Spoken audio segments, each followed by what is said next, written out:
I guess at the eye, in the eye, it opens up and it just looks like sort of a cloudy day.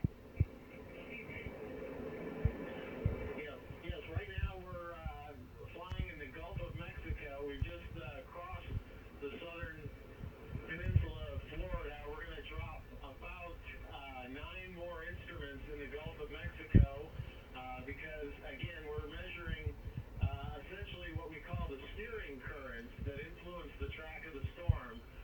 We flew out in the Atlantic several hundred miles east and northeast of the storm, and now we're heading out into the Gulf to make more measurements. Essentially, Look at that turbulence, fucking hell. hurricane is a block of wood floating in a stream. What we're doing is we're measuring the stream. We're measuring the currents, the eddies, the boulders in the stream, the kind of things that would affect where that block of wood is going to go. So if you can imagine a hurricane being that block of wood, that's what we're doing. Trying to make the models that everybody relies on so much these days as accurate as possible. Oh my To God. get that forecast track as accurate as possible for the Hurricane Center. I mean, Richard, you are taking one for the team with your work and what you're doing there. Can you just tell us what it feels like inside your plane, because we're looking at the video, where you're being batted around and we see the windshield being pelted with, I guess, intense rain, but I mean, it just looks like, some of the scariest turbulence that any of us have ever experienced on a commercial flight.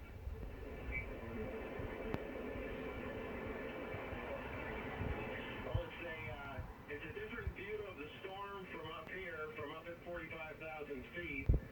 We actually fly 2 different aircraft. We fly the P3 that actually goes through the teeth of the storm into the eye wall down at 10,000 feet, and then we fly this aircraft across the top of the storm and surrounding the storm up at the much higher altitude. So it gives a different vantage point. We get the top of the storm, and the P3 gets the bottom of the storm. So are you saying that you are able to kind of circumvent the storm by going at 45,000 feet? I'm sorry, I didn't hear you. I didn't hear your question. I'm talking to you on a satellite phone, so it's a little bit hard to hear you. But if you could repeat your question. You mean, Richard, that it's hard to hear me when you're flying at 45,000 feet in an airplane that's going through a hurricane? Wow, I thought that we had the technology for that. But what I'm saying, Richard, is that, I mean... Yeah, I'm actually talking to you through a satellite back to the from the aircraft through a satellite back to the Earth. Richard, it's actually working better than our satellite that we have with Chris Cuomo, who's on Earth in Jacksonville. But Richard, just explain to me what the sensation is. Are you saying that at 45,000 feet you fly above the storm? Because the video that we're watching of you and or your colleague is flying right into it.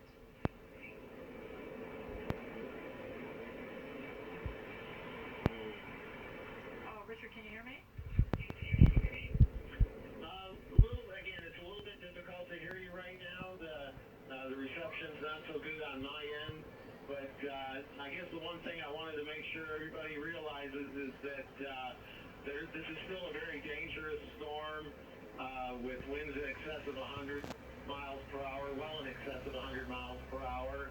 And the folks up in the northern end of Florida are still under the gun. The folks in Georgia and South Carolina need to heed all of the warnings of their local emergency management folks, because all the data that we've gathered over the past several days indicates that this is still a very dangerous storm.